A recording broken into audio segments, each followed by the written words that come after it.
le voit, mes bien-aimés. Les sous-vêtements. Les sous-vêtements jadis, c'était quelque chose qui est dans la chambre. Ou soit peut-être à la plage. Aujourd'hui, les gens marchent dans les sous-vêtements. Quand je dis sous-vêtements, mes bien-aimés, c'est sous-vêtements. Et tout le monde qui sont à l'Europe comprend ce que moi je vais dire. Avec un soutien. Quelqu'un est en train... La pudeur n'est plus. Il marche calmement sans reproche. Mes bien-aimés, jusqu'à où va le monde? Ça, ce sont des signes qui montrent que Jésus-Christ est en train déjà là. C'est pour cela qu'il dit ici que l'heure est déjà venue. Et toi, chrétien, est-ce que le temple du Saint-Esprit t'y habille cela d'une manière décente? Ou bien c'est un temple qui est confondu par rapport au temple de Satan? Toute cette femme-là qui se déambule avec des habits choquants, qui choquent les consciences des autres, parce que leur temple, c'est le temple de Satan. Et toi, ton temple, est-ce que c'est le temple du Saint-Esprit? Ça doit se refléter aussi que réellement, tu as un temple du Saint-Esprit en toi. Il doit y avoir la différence entre ceux qui a l'Esprit Saint de Dieu et ceux qui adorent le Seigneur dans l'esprit et la vérité. Quand on voit une femme, on ne peut pas discerner si elle est chrétienne. Mais or, c'est une chantre. Or, elle est diaconesse. Or, elle est pasteur. Or, elle a une grande responsabilité dans leur église. Mes bien-aimés, voilà les caractéristiques qu'on peut savoir le vrai adorateur et le faux adorateur. Mettons nos vies en règle. Jésus est en train de frapper. Les gens disent que Jésus vient bientôt. Mais moi, j'ai toujours dit que Jésus est déjà là. Pourquoi je dis toujours que Jésus est déjà là, mes bien-aimés? Parce qu'il est en train de séparer déjà entre les chèvres et les brebis. Et quand on lit le verset d'Apocalypse chapitre 3, le verset 20, c'est ça qui me confirme que Jésus est déjà là. Mais c'est toi qui es en train de penser qu'il n'est pas encore là. Je vais vous donner la différence pourquoi les gens pensent que Jésus n'est pas encore là. Jésus, quand il va venir dans le nuée, comme nous dit Apocalypse chapitre 1, le verset, il dit qu'il viendra dans le nuée et tout œil le verra. Donc quand il va venir de cette manière, c'est justement pour aller venir prendre ce qu'il avait déjà choisi en esprit. C'est pour cela que j'ai tiré l'attention aux bishops, pasteurs, prophètes, évangélistes, tous les 5 ministères qui se disent chrétiens. Alléluia. Ici, il dit d'abord que c'est lui qui fait la volonté de mon Père qui est dans le ciel. Cela veut dire que beaucoup de gens qu'on appelle pères, mais les chrétiens sont en train de faire la volonté de Père terrestre. Mais ce n'est pas le Père qui est dans le ciel. Alors, tout chrétien qui fait la volonté de leur pasteur, de leur prophète, de leur bishop, de leur évangéliste, de leur mukambi, sache-le très bien que ces gens-là n'hériteront pas le royaume de Dieu. Car Jésus dit que c'est lui qui fait la volonté de mon Père. Quel est le Père? Ce n'est pas le Père physique, ce n'est pas le Père qui t'enseigne la Bible, ce n'est pas le Père qui est en train de... tu te prosternes devant lui, tu es en train de voir que c'est lui maintenant qui est Dieu. Il dit non, c'est le Père qui est dans le ciel. Alléluia. Maintenant, on remonte dans notre sujet. C'est à leurs fruits que vous allez connaître le vrai adorateur et le faux adorateur.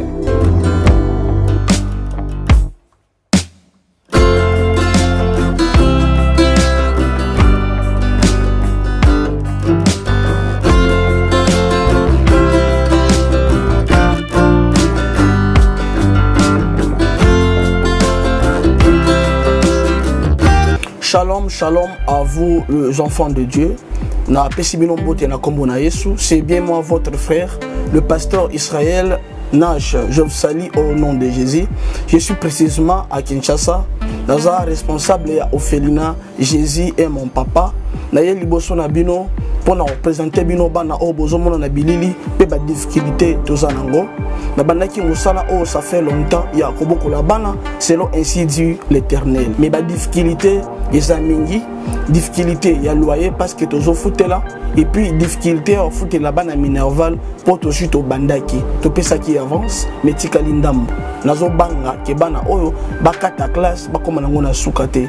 C'est pour cela Dieu m'a mis au cœur na lancé message oyo na batu nyonso ya motema malamu basunga bana oyo bozomona na bilili bana oyo bozomona na bilili ndambo na jeu na rond-point Ngaba ndambo Victoire ndambo Limete et puis ndambo l'état pesingai pona bande kolanga nyonso ba congolais bobi ba réalité nini to passer nango na mboka soki nga simple individu na ndimi kozwa bana oyo na bokola na ainsi dit l'Éternel soki l'état s'est décidé to mona sou ba fazer na nzelate c'est difficile ya osala ngonga moko. C'est pour ça nazo lancer appel na bana nyonso nzambe pona classe ya bana oyo pona loyer na bango kolata pe kolia na bango na osenga na batu nyonso baza cœur sensible pe baza na motema bosunga ba sunga biso pe ba salisa biso toza na commune ya Kalamu quartier Kauka référence ya monene tukangami na université Kimbangiste avenue comme on a Marin le numéro 16 numéro de téléphone na biso pona bato balingi ba contacter biso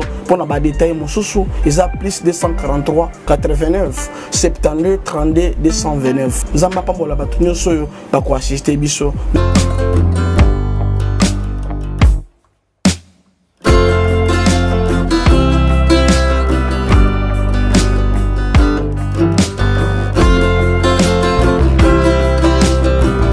Hosanna, béni celui qui vient au nom de notre Seigneur Jésus-Christ.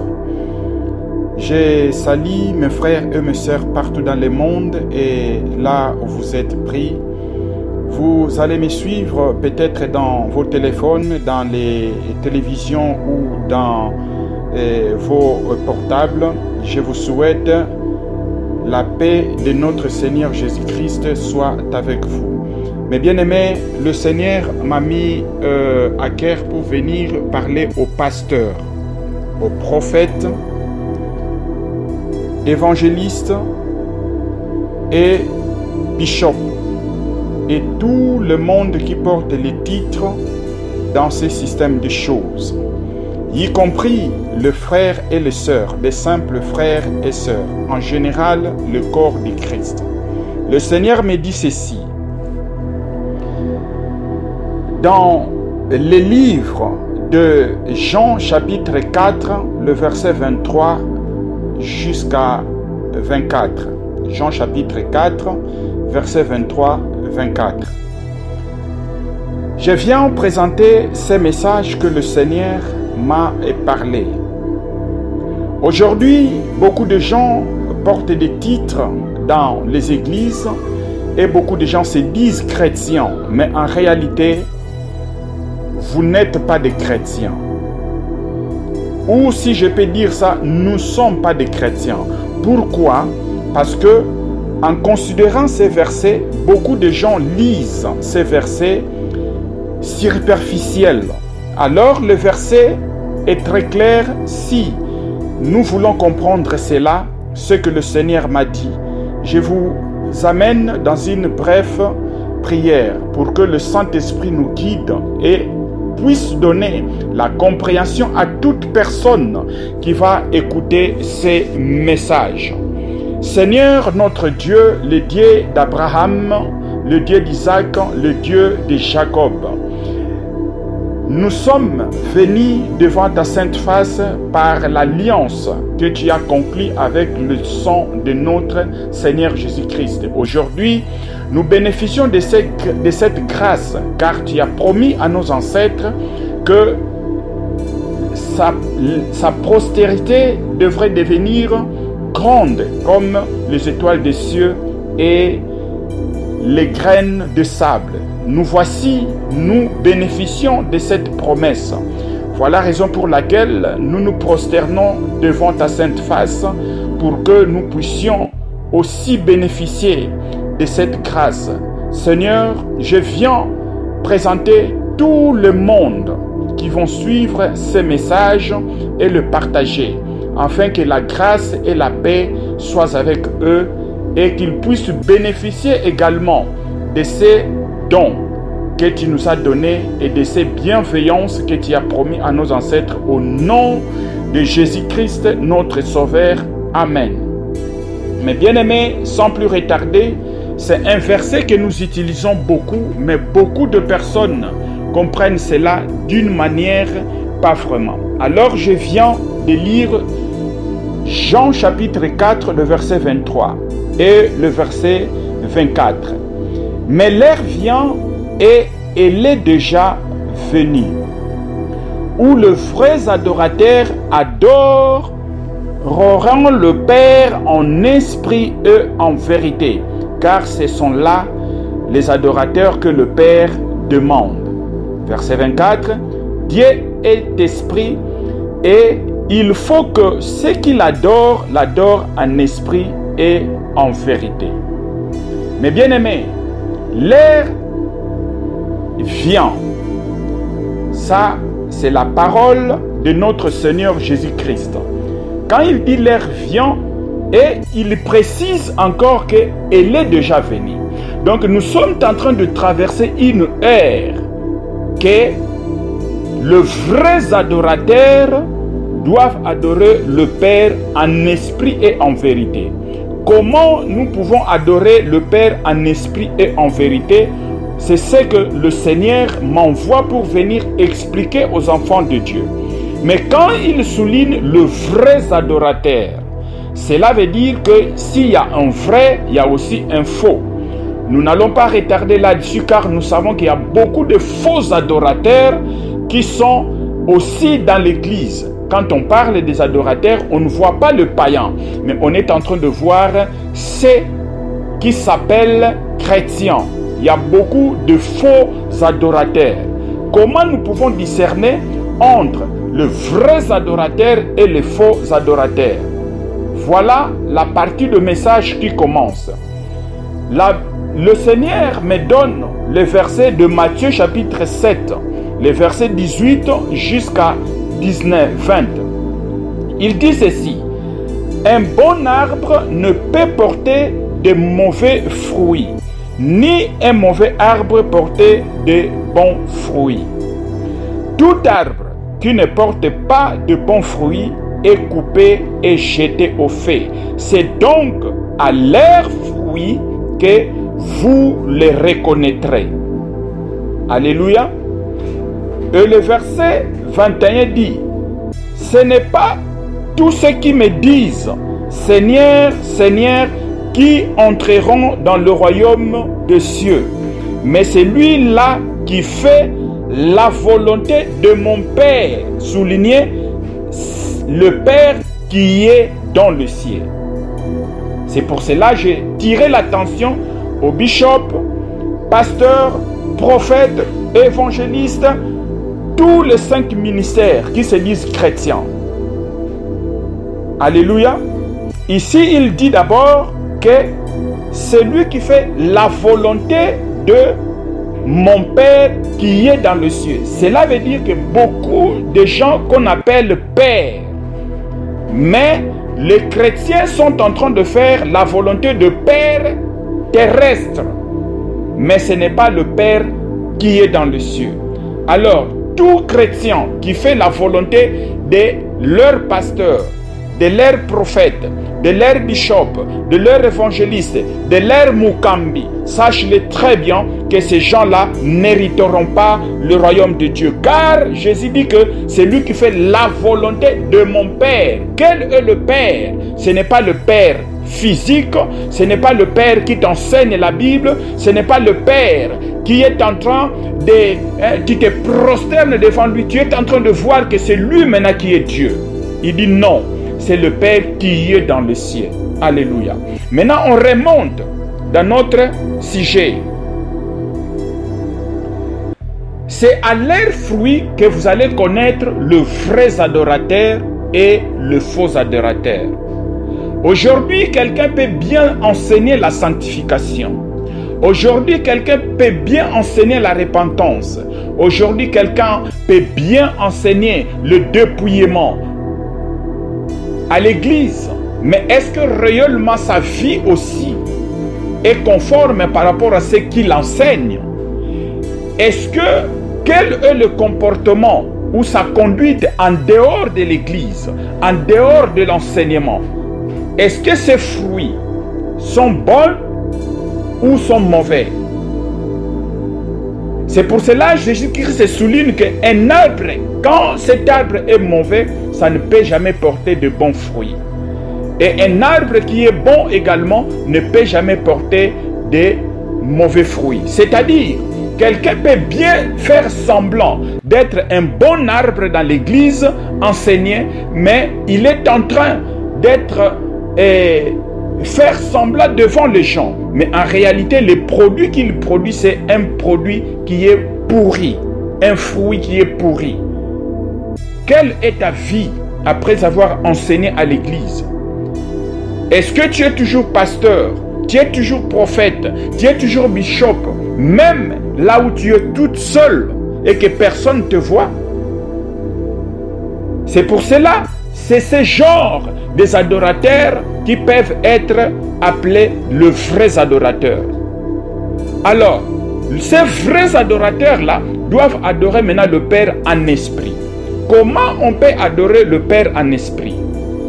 Aujourd'hui, beaucoup de chrétiens, mes frères et sœurs, adorent le Père dans la chair et non dans l'esprit. Quelles sont tes priorités? Quels sont tes objectifs? Est-ce que quand tu adores le Père, tu lui représentes par une chose ou tes pensées sont connectées dans l'esprit? Aujourd'hui, beaucoup de chrétiens qui adorent le Seigneur par leurs lèvres, mais le cœur est très loin du Seigneur.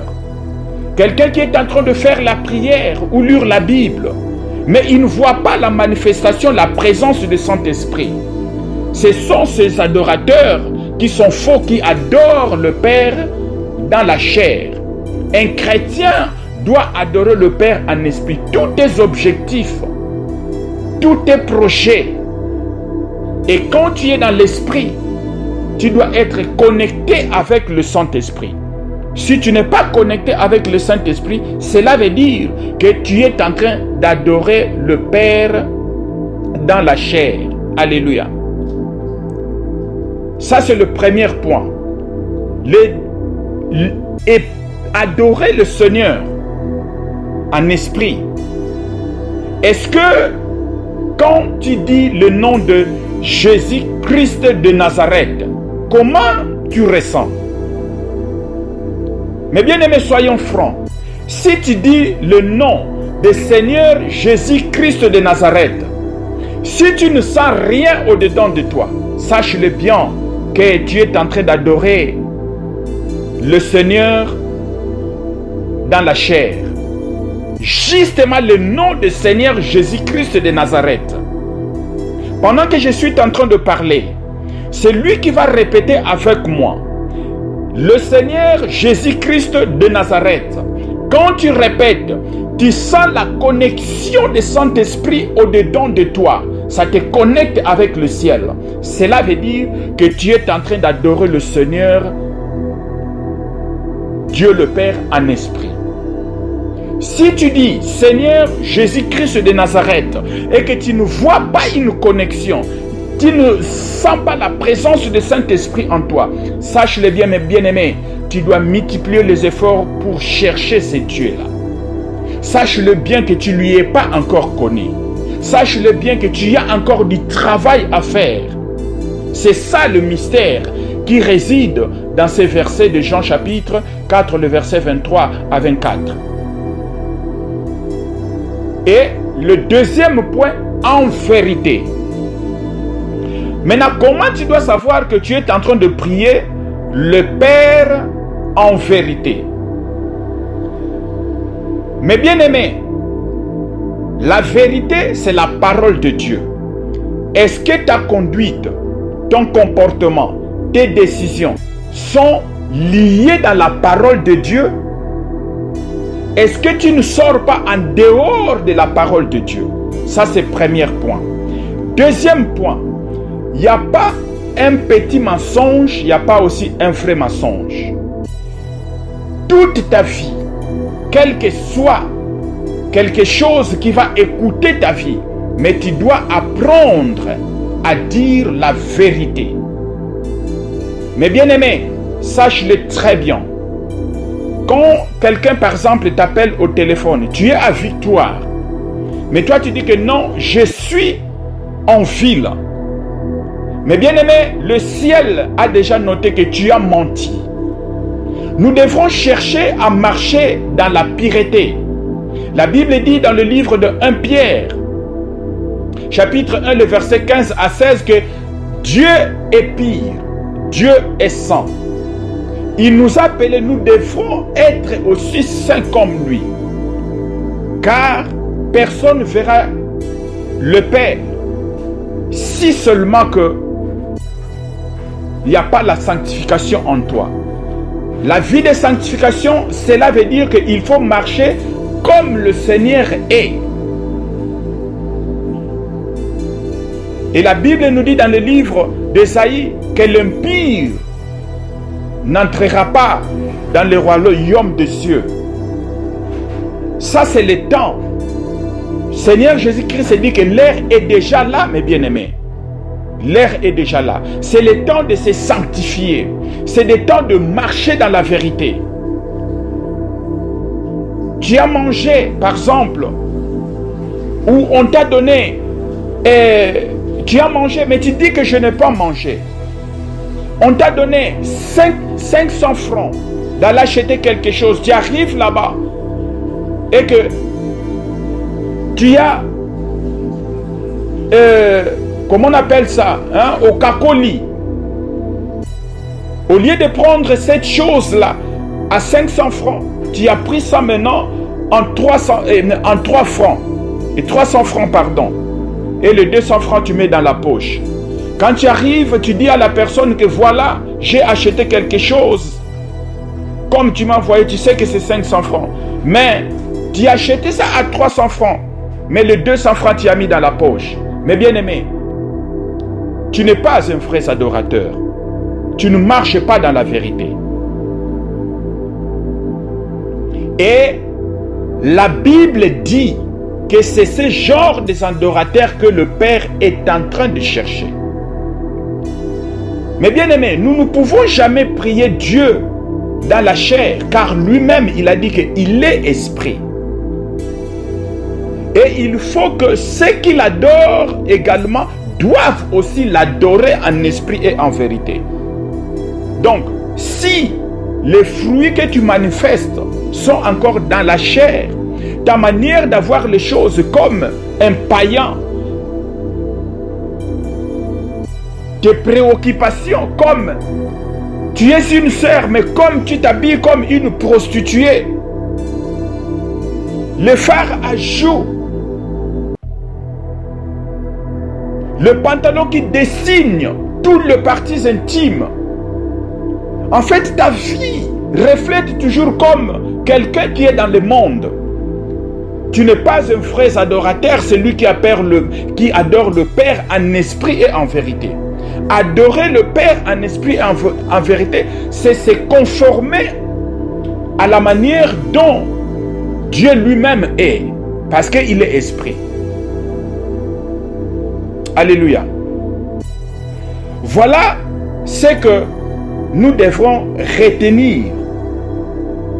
C'est ça que le Seigneur a voulu que je vienne éclairer à son peuple. L'heure est déjà là.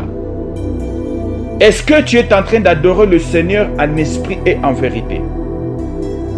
Tu pourrais être 15 ans étant que chrétien, 20 ans étant que chrétien, 40 ans, mais le Seigneur ne te connaît pas. Ton langage doit être différent par rapport aux gens qui ne lisent pas la Bible, les gens qui ne sont pas chrétiens. Et il y a aussi d'autres chrétiens. Entre le chrétien, il est chrétien, mais quand il se retrouve au milieu des gens du monde, on oublie carrément son identité. Dieu n'a pas besoin de ce genre d'adorateurs. Réservez au moins 1 heure du temps par jour de prier en langue. Tu peux séparer ça 30 minutes ou 30 minutes. Et pendant que tu es en train de prier en langue, le Saint-Esprit va se connecter en toi. Il va commencer à te diriger, à te montrer comment tu peux maintenant commencer à prier, à adorer le Père en esprit et en vérité. Beaucoup de gens pensent que adorer, ce n'est que chanter des louanges. Mais bien aimé, beaucoup de chansons chrétiennes qui sont là, ce sont des chansons que Dieu ne regarde même pas. Est-ce que la personne qui a créé cette chanson a vraiment des relations intimes avec Dieu? Ce n'est pas tout le monde qui chante Jésus, Jésus. Et que ces chansons sont acceptées devant Dieu parce qu'il y a le nom de Jésus. Rappelez-vous le verset que nous avons lu, que ce n'est pas tous ceux qui me disent Seigneur, Seigneur qui entreront dans le royaume des cieux. Ce n'est pas tout, mes bien-aimés. Voilà la raison pour laquelle nous devons avoir un langage chrétien, un habillement chrétien. C'est ainsi que le Saint-Esprit restera dans ton corps. Il dit très bien que ton corps est son temple. Mais bien aimé, si tu te conduis dans ton corps comme un païen, comment le Saint-Esprit résidera dans un corps qui est comme le corps d'un païen? Une sœur, tu vois les choses comme les gens de ce monde. Tu t'habilles comme une prostituée. Ton habillement est pierre d'achoppement devant les hommes même. Et surtout ici à l'Europe, on le voit, mes bien-aimés, les sous-vêtements. Les sous-vêtements jadis, c'était quelque chose qui est dans la chambre. Ou soit peut-être à la plage. Aujourd'hui, les gens marchent dans les sous-vêtements. Quand je dis sous-vêtements, mes bien-aimés, c'est sous-vêtements.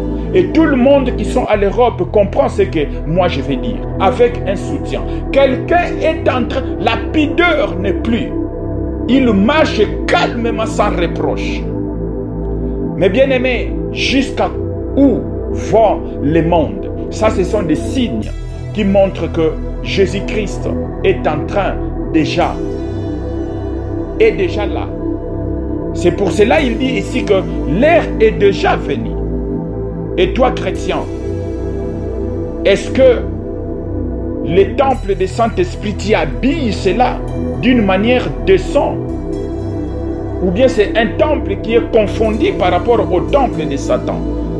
Toute cette femme-là qui se déambule avec des habits choquants, qui choquent les consciences des autres, parce que leur temple, c'est le temple de Satan. Et toi, ton temple, est-ce que c'est le temple du Saint-Esprit? Ça doit se refléter aussi que réellement, tu as un temple du Saint-Esprit en toi.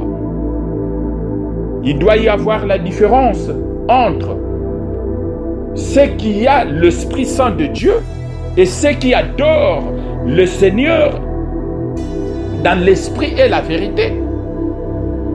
Quand on voit une femme, on ne peut pas discerner si elle est chrétienne. Mais or, c'est une chantre. Or, elle est diaconesse. Or, elle est pasteur. Or, elle a une grande responsabilité dans leur église. Mais bien aimés, voilà les caractéristiques qu'on peut savoir le vrai adorateur et le faux adorateur. Mettons nos vies en règle. Jésus est en train de frapper. Les gens disent que Jésus vient bientôt. Mais moi j'ai toujours dit que Jésus est déjà là. Pourquoi je dis toujours que Jésus est déjà là, mes bien-aimés? Parce qu'il est en train de séparer déjà entre les chèvres et les brebis. Et quand on lit le verset d'Apocalypse chapitre 3, le verset 20, c'est ça qui me confirme que Jésus est déjà là. Mais c'est toi qui es en train de penser qu'il n'est pas encore là. Je vais vous donner la différence pourquoi les gens pensent que Jésus n'est pas encore là. Jésus, quand il va venir dans le nuée, comme nous dit Apocalypse chapitre 1, le verset, il dit qu'il viendra dans les nuées et tout il le verra.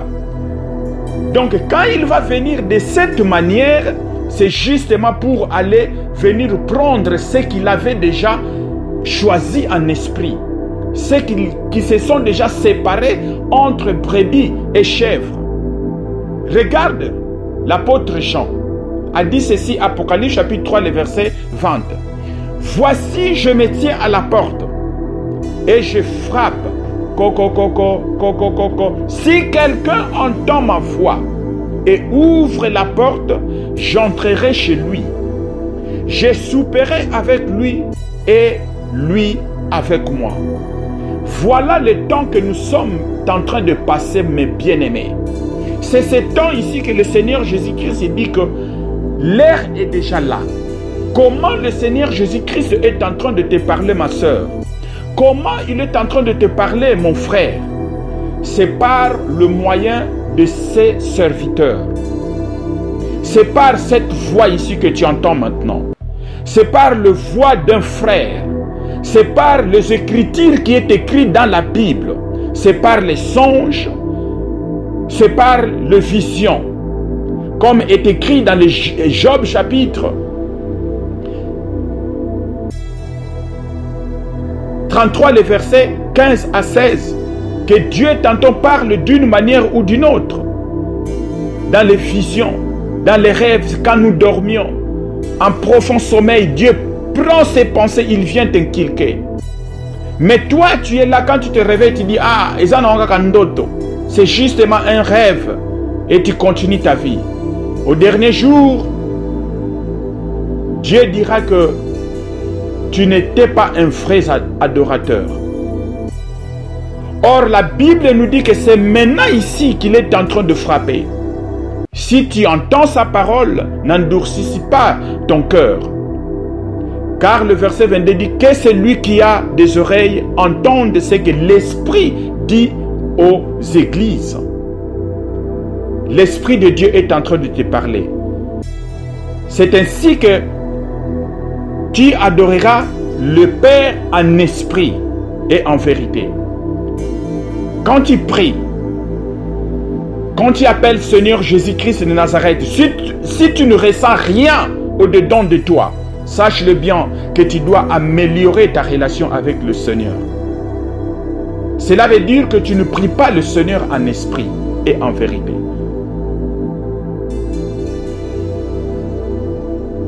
Alléluia. Parce que quand tu es connecté avec quelqu'un, quand tu lui appelles directement, il entend et il décroche ton appel. C'est ça, adorer le Seigneur en esprit et en vérité. Mais quand tu dis Seigneur Jésus-Christ de Nazareth et que tu ressens rien, ça veut dire que tu dois améliorer quelque chose. Mais bien aimé, c'est ce que le Seigneur m'a dit, que je viens dire à son peuple. Il est déjà en train de frapper à la porte. Comment comportes-tu? Comment tu te comportes par le temple que Dieu t'a donné? Les gens disent que non, c'est justement le corps. Dieu n'a pas besoin de ce corps. Mais son corps doit être aussi pur, extérieurement et intérieurement. C'est ce que dit la Bible. Mais bien aimé, le Seigneur est en train de parler. Est en train de parler. Quand tu ouvres la porte, il viendra chez toi. Vous mangerez ensemble. Comment vous allez manger avec le Seigneur? C'est par le moyen de sa parole. c'est par le moyen du Saint-Esprit. Il va commencer à t'enseigner. Il va commencer à te dire que ça et ça et ça et ça et ça, ce n'est pas bon. Et n'attendez pas toujours que le Seigneur vienne te parler en personne dans le rêve ou dans les visions. Des fois, il peut utiliser le moyen comme tu es en train de m'écouter pour te corriger aussi. C'est ça que le Seigneur a dit que tu souperais avec lui et toi avec lui aussi. Ça veut dire que quand il te demande quelque chose, toi aussi de ton côté, tu dois faire l'effort pour laisser cette chose-là. Mais bien aimé, personne qui est pire. Mais nous tous, nous faisons les efforts chaque jour d'enlever le fardeau qui peut faire que le Saint-Esprit n'agit pas en nous. Alléluia. Voilà ce que le Seigneur m'a envoyé de venir vous dire en Jean chapitre 4, le verset 23 jusqu'à 24. C'est ainsi qu'on connaît comment adorer le Père en esprit et en vérité. Et c'est ça les adorateurs que le Seigneur cherche. Ce n'est pas le passé. Tout ce que tu as fait dans le passé, c'est passé. Mais le Seigneur veut te voir améliorer tes relations avec lui chaque jour. Il dit celui qui aura persévéré jusqu'à la fin, c'est celui-là qui sera sauvé.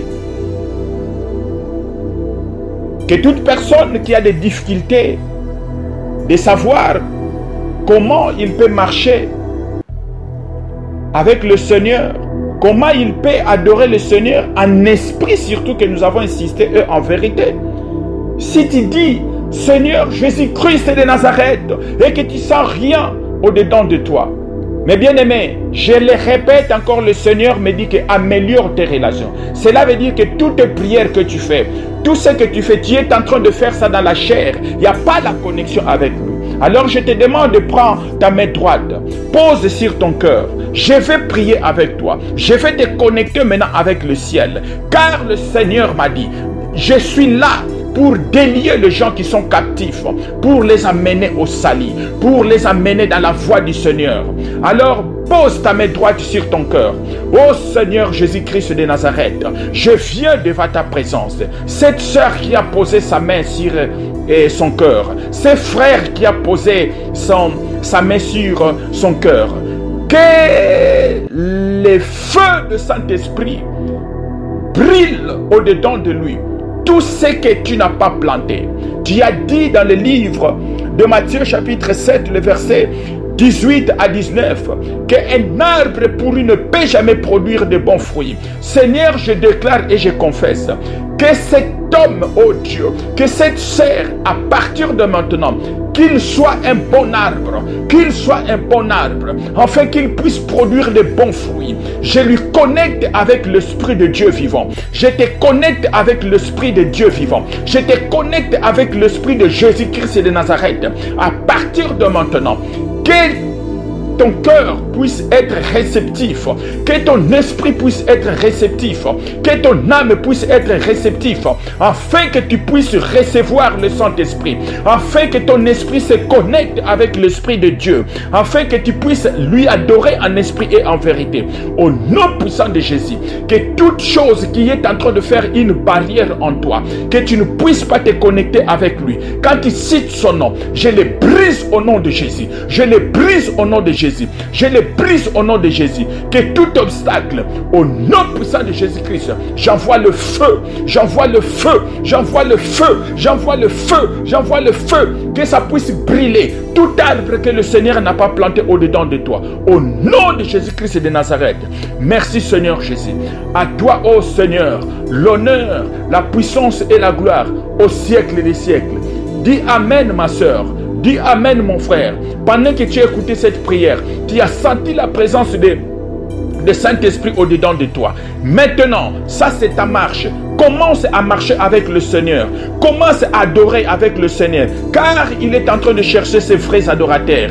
Tu ne fais pas encore partie des faux adorateurs. Au nom de Jésus-Christ de Nazareth. Merci Seigneur. Merci parce que tu es bon. Merci Seigneur parce que tu m'écoutes. Merci au Seigneur. Au nom de Jésus-Christ. Que ta main, Seigneur, pose cela sur la main de ces frères-là. Pose cela sur la main de cette sœur-là. Sanctifie son esprit, oh Dieu. Donne-lui un esprit nouveau. Donne-lui un esprit de la vérité. Afin qu'à partir de cet enseignement, qu'il commence maintenant à adorer. Qu'il commence à t'adorer en esprit et en vérité. Que la connexion se fasse maintenant avec toi. Au nom de Jésus-Christ. Merci Seigneur. À toi l'honneur, la puissance et la gloire au siècle des siècles. Amen. Merci ma sœur. Si tu es touché, n'hésite pas de laisser un bon commentaire. Si tu n'es pas touché aussi, dis-moi. Peut-être il y a quelque chose encore que tu dois travailler. Mais je sais que le Seigneur t'a visité. Je sais que le Seigneur t'a visité.